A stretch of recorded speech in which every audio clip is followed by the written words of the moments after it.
আজকে আমাদের টলি কথার আড্ডায় এমন একজন স্পেশাল গেস্ট রয়েছেন যিনি টলিউড, বলিউড, হলিউড তিনটে জায়গায় সমান তালে কাজ করে আপনাদের মন জিতে নিয়েছেন। তিনি করেছেন ঋতুপর্ণ ঘোষের সাথে কাজও। কে রয়েছেন আজকে টলি কথার আড্ডায় সেটা দেখার জন্য তো আমাদের টলি কথার এপিসোডটার সাথে থাকতে হবে।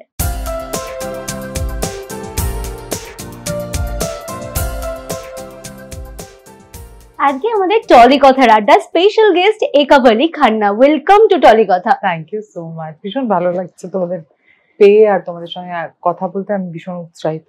আর এক ধরনের জামা পরে আছি আমরা, দেখো কালার ম্যাচ করে গেছে, কি কোইন্সিডেন্স। এপ্রিল মাস আসছে, তোমার জন্য তো ভীষণ স্পেশাল এপ্রিল মাসটা। দুটো পরপর রিলিজ, তাও আবার বাংলায়। বহু বছর পর আমি বাংলা ছবিতে কাজ করেছি, আর এই দুটো রিলিজ যে একসঙ্গে হচ্ছে, I think that just makes it more special. আগে পুরাতন নিয়ে কথা বলি, যেহেতু পুরাতনের রিলিজটা আগে। সুমন ঘোষের ছবি, ঋতুপর্ণা সেনগুপ্তর সাথে কাজ, এক্সপেরিয়েন্স শেয়ার করো যদি। দারুণ এক্সপিরিয়েন্স। আমি দুজনের সাথেই আগে কাজ করেছি। সুমনদার সঙ্গে এটা আমার থার্ড ছবি। প্রথমেই আমি করেছিলাম দ্বন্দ্ব, মানে আমার ক্যারিয়ারের একদম ইনিশিয়াল স্টেজে। তারপরে ওনার হিন্দি ছবি আধার করেছিলাম, আর এটা আমার থার্ড এক্সপিরিয়েন্স উইথ সুমনদা। তো একটা কমফর্ট তো রয়েছেই, সেটা তো বটেই, বাট এই গল্পটা খুব স্পেশাল। মানে ছবিটা দেখলে you will know what I am trying to say. আমি জানি এটা সবাই বলে, আর সব ছবির বিষয়েই বলে that it's a very special story and a very special film and it's a very special character, but this is a moving story. ভীষণ ভীষণ ইন্ট্রোস্পেক্টিভ একটা গল্প, ভীষণ পার্সোনাল। একটু যদি বলো গল্পটা, একটু যদি বলো, মানে একটু, মানে কি নিয়ে ছবি, অন্তত বিষয়বস্তুটা যদি একটু বলো তোমার ছবি। I'll speak about the film. ছবিটার I think the center of the film is Sharmila ঠাকুর। সেটাই অনেক বড় একটা প্রাপ্তি, বিকজ আই থিঙ্ক উনি হয়তো 14-15 বছর পর বাংলা ছবি করছে। আর it is a lot about the maa and মেয়ের গল্প অ্যান্ড সম্পর্ক, মানে ঋতুদি এবং শর্মিলা ঠাকুরের যে রিলেশনশিপটা and the changes in the relationships because of the old age. তার থেকে বেশি এখন আমি আর কিছু বলতে পারবো না, but it's a sensitive story. আমি আশা করছি, মানে I truly believe that the Bangla audience is very sensitive, আর ওরা হলে গিয়ে এই ছবিটা দেখবে এবং পছন্দও করবে আর রিলেট করতে পারবে। আর তোমাকে কিভাবে দেখছে এখানে দর্শক? তোমাকে তো বিভিন্ন সময় বিভিন্ন ভাবে দেখতে পারে। মানে ফরচুনেটলি আমি আমার টাইপ কাস্টিং হয়নি। আর এই ছবিতেও বলবো যে সুমনদার সঙ্গে এটা আমার থার্ড কাজ, কিন্তু তিনটে ছবি যে আমি ওনার সঙ্গে করেছি, প্রত্যেকবার উনি আমাকে একটু নতুন ভাবে দেখেছেন। এই গল্পতে I play a psychiatrist and ঋতুদির চরিত্র যে ঋতিকা, তার বেস্ট ফ্রেন্ড। বেশ মিষ্টি একটা সম্পর্ক আমার বন্ধুর সঙ্গে।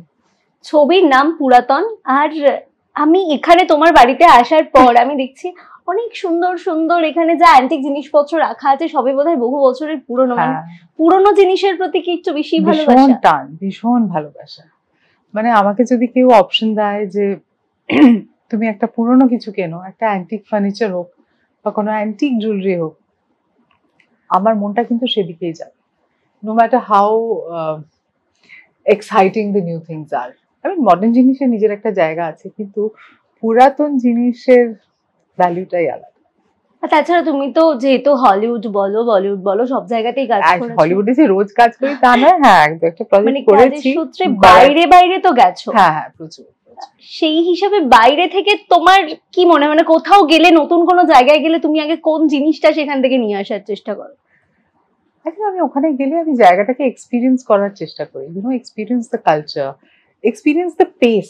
প্রত্যেকটা জায়গার একটা স্পিড থাকে, মানে কিভাবে কাজটা হয়, কিভাবে people go about their daily lives, and of course food. আমার খেতে খুব ভালোবাসি বলে যেখানেই যাই না কেন, আই থিঙ্ক ওখানকার লোকাল কুইজিন, মানে সেটার দিকে আমার একটা ফোকাস থাকে। তো হ্যাঁ, আমি নানান জায়গায় কাজ করেছি। আমি একটা জিনিস অবশ্যই বলবো যে কলকাতার সেটের খাবার এর মতন খাবার হয় না, মানে সত্যি ব্যালেন্স, নিউট্রিশিয়াস। আমার ভীষণ ভালো লাগে।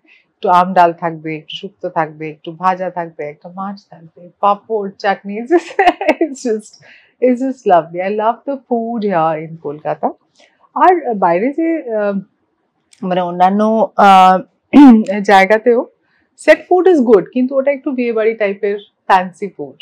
ওটা আমি কলকাতার সেটের খাবার ভীষণ ভালোবাসি, হয়তো রোজ পাই না বলে, আই রিয়েলি এনজয় ইট। তার মানে তুমি একেবারে ঘরোয়া বাঙালি মেয়ে বলতে পারি।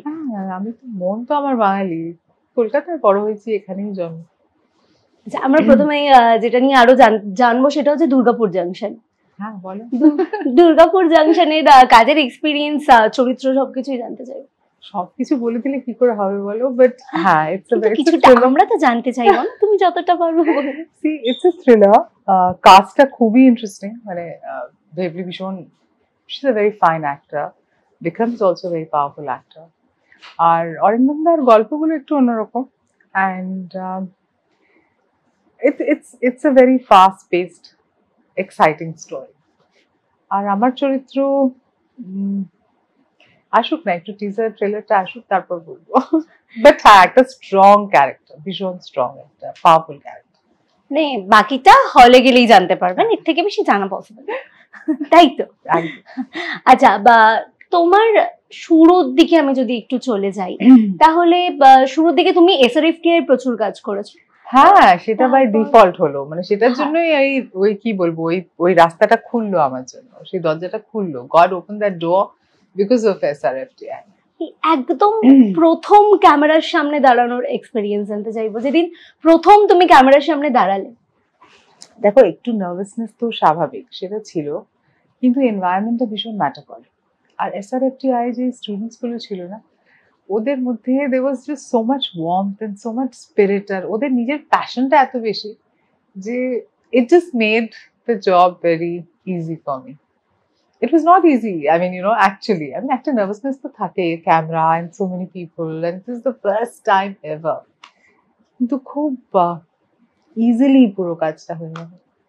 ছোট থেকে এসআরএফটিআর কথা বলছো, আমার এখনো মনে আছে, আমরা জয়নগরের দিকে গেছিলাম, যেখানে জয়নগরের মোয়া পাওয়া যায়, ওখানে আমরা একটা এসআরএফটিআর ফিল্ম করেছিলাম, আর ওখানে মানে আমাদের অ্যামিনিটিস ভীষণ বেসিক, মানে থাকার জায়গাটাও খুবই সিম্পল ছিল, সবকিছু everything was very very simple, and you know, when I look back, it is so precious, মানে ওটা ওরম একটা অভিজ্ঞতা, ওরম একটা এক্সপিরিয়েন্স, যেটা আমি সত্যি ভ্যালিউ করি, লাইক ইট রিয়েলি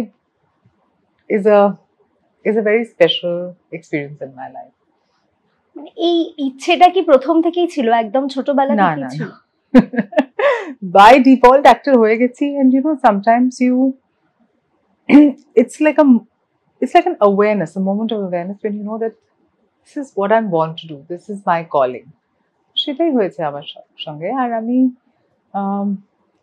জানি না আমি অন্য কোনো কাজ করতে পারবো কি পারবো না, আমার সন্দেহ আছে। This is where I belong. মানে এখন এইভাবেই আমরা তোমায় দেখতে পাবো, আশা করছি। আচ্ছা, এই বছর দুটো বাংলা রিলিজ তো হচ্ছেই তোমার, আর আমি ভীষণ খুশি, ভীষণ খুশি। I'm just very happy for the people who have made the films. I'm very happy for myself. আমি কলকাতার মেয়ে, এখানে কখনো এরকম ভাবে আমার মানে বহু বছর পর আসলে একটা release, you know, films that I'm a part of and I've enjoyed being a part of, আমার জন্য এটা বিরাট একটা, I'm very happy. ঘরে ঘরে এখনো সিরিয়ালের চলটা ভীষণ বেশি, মানে অনেকেই আছেন যারা সন্ধে হলেই টিভিটা চালিয়ে সিরিয়াল দেখতে বসে যান, তুমি তার মানে সেই ক্ষেত্রে তুমি বলতে পারি যে অনেক বছর আগে তুমি সিরিয়াল করেছো। 2008-9 হয়, 2009। তারপর আর সেভাবে সিরিয়ালে দেখেছি বলে তো আমার মনে পড়ছে না, সেটা কেন? আমার মনে হয় বাংলা সিরিয়ালে, বিশেষ করে হিন্দি সিরিয়ালেও গল্পগুলো ভীষণ ঘরোয়া। মানে এখানে আকাশ নীল যে সিরিয়ালটা আমি করেছিলাম, সেটা একটা হসপিটাল স্টোরি ছিল, আর তারপরে না because of TRP of course, এই সিরিয়ালগুলো অনেকটাই family politics and family dynamics নিয়ে হয়ে গেল, সেখানে হয়তো আমাকে ফিট করাটা এত সহজ ছিল না, সেই জন্য আমি কোনো খুব ভালো সুযোগ পাইনি। আর এই পুরো সিরিয়াল ব্যাপারটাই না খুব, it's very complex in terms of time. 20-25 দিনের কন্ট্রাক্ট হলে তুমি অন্য কিছুই করতে পারবে না, it's very hard to travel, it's very hard to do other films, do other work, আর একটাই জায়গায় রোজ গিয়ে কাজ করাটা না, it's not as easy as it sounds. I mean, being a TV star or being a TV actor is yes, মানে পপুলারিটিটা আলাদা লেভেলের, you know, ফ্যান বেসটা আলাদা লেভেলের। বাট পার্সোনালি আই থিঙ্ক আমার যা টেম্পারমেন্ট, আমার যা ওয়ারিং, আমার জন্য ওটা একটু কঠিন। হ্যাঁ, অবশ্যই খুব ভালো সুযোগ, খুব ভালো গল্প পেলে আমি নিশ্চয়ই করব। But I think the offers that have come to me have also been very, খুব কি বলবো, মানে একটু রিগ্রেসিভ দিকে। কোনো প্রোগ্রেসিভ শো হলে আমি আই উড লাভ ইট। আমাদের টিভিতে একটা গোল্ডেন টাইম ছিল, একটা গোল্ডেন পিরিয়ড ছিল। আমি হিন্দি সিরিয়ালের ক্ষেত্রে যদি বলি, বুনিয়াদ, তামাস, মুঙ্গেরি লাল কে হাসিন সপনে, ওইসব তুমি হয়তো তখন জন্মাওনি।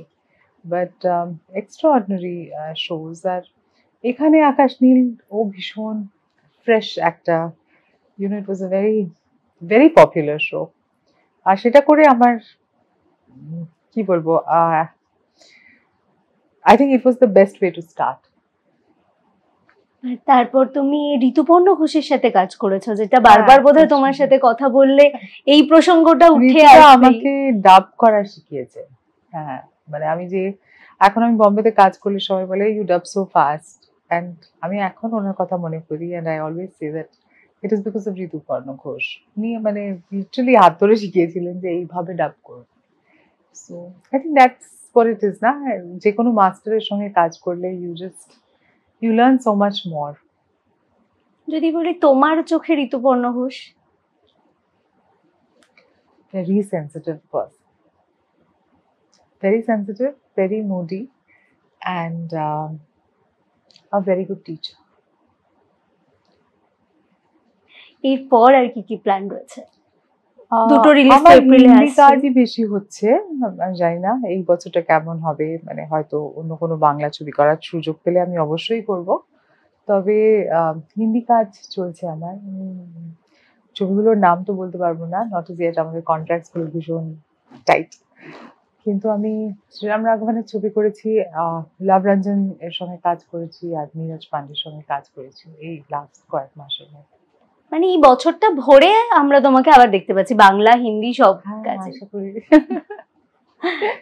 থ্যাংক ইউ সো মাচ আমাদের সাথে এতক্ষণ সময় দেওয়ার জন্য, এতক্ষণ আড্ডা দেওয়ার জন্য। আবার দেখা হবে, আগেও দেখা হয়েছে, আবার দেখা হবে। Thank you so much, thank you for coming. সামনেই তোমার দুটো রিলিজ, দেখার অপেক্ষায় রয়েছি, আমরাও রয়েছি। দর্শকরা আর আমায় জানাবে কেমন লাগলো, নিশ্চয়ই জানাবো। Love to know what you. দর্শকদের জন্য বলবো যে কেমন লাগলো আমাদের এই আড্ডাটা, আমাদের কমেন্ট করে জানাতে একদম ভুলবেন না। আর এরকম আরো টলি কথার আড্ডা দেখার জন্য কি করতে হবে? প্রত্যেক শনিবার ঠিক সন্ধ্যে 6টার সময় চোখ রাখতে হবে জিও বাংলার টলি কথায়।